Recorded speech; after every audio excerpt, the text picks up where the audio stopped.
Ini anak-anak dengarkan dengan baik-baik, fokus, paling enggak kurang dari 5 menit. Ini pesan utama materi saya, perlu diperhatikan. Ini penting. Selanjutnya nanti kan diskusi, itu terserah Anda. Kalau Anda bisa melihat materi ini kurang dari 5 menit, udah dapat, nanti diskusinya bisa mendalam. Oke, materi kita kan pengenalan konstitusi dalam kehidupan sehari-hari. Konstitusi dalam kehidupan sehari-hari. Nah, coba dalam kehidupan sehari-hari itu yang kayak apa menurut konstitusi yang ada? Coba kita kan sudah kemarin, bab kemarin kita berbicara rumusan dasar negara.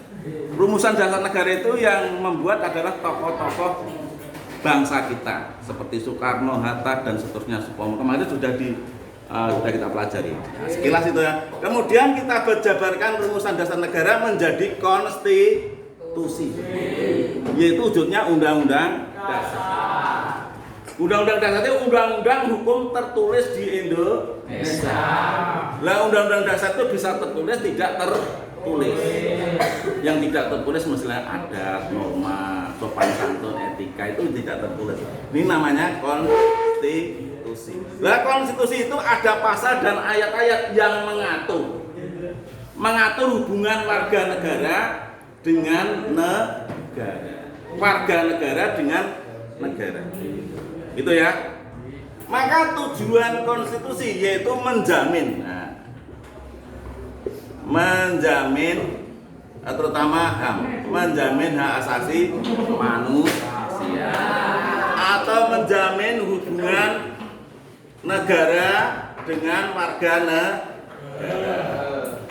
Ada susunan pemerintah. Terus lagi yang lebih pentingnya kamu ketahui hubungannya dengan demokrasi, membatasi kekuasaan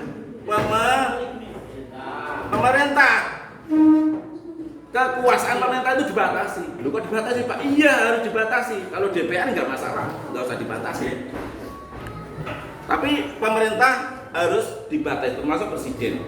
Karena presiden diberi kewenangan yang banyak dan luas. Tapi kalau nggak dibatasi bisa untuk kepentingan pribadi dan keluarganya. Bisa dikatakan nepotis. Ini maka diatur ini supaya terjamin itu pasal-pasalnya ada. Itu. Nah, coba ini dilihat. Nah, maka kalau dilihat dari struktur ini, ya, Pancasila adalah sebagai sumber hukum. Kemudian dijabarkan dalam konstitusi. Konstitusi itu dikatakan pengertian sebagai hukum dasar tertinggi. Sebagai hukum dasar tertinggi. Kalau Pancasila sebagai sumber segala sumber hukum. Tapi kalau konstitusi atau UUD sebagai hukum dasar tertinggi. Nah ini, maka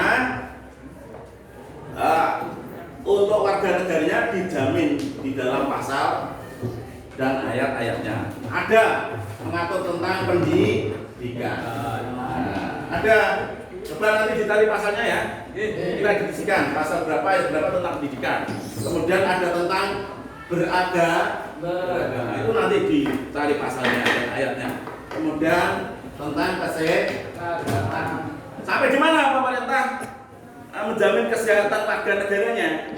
Coba nanti kita diskusikan. Sudah menjamin yang layak enggak terhadap warga negaranya? Mari kita diskusi.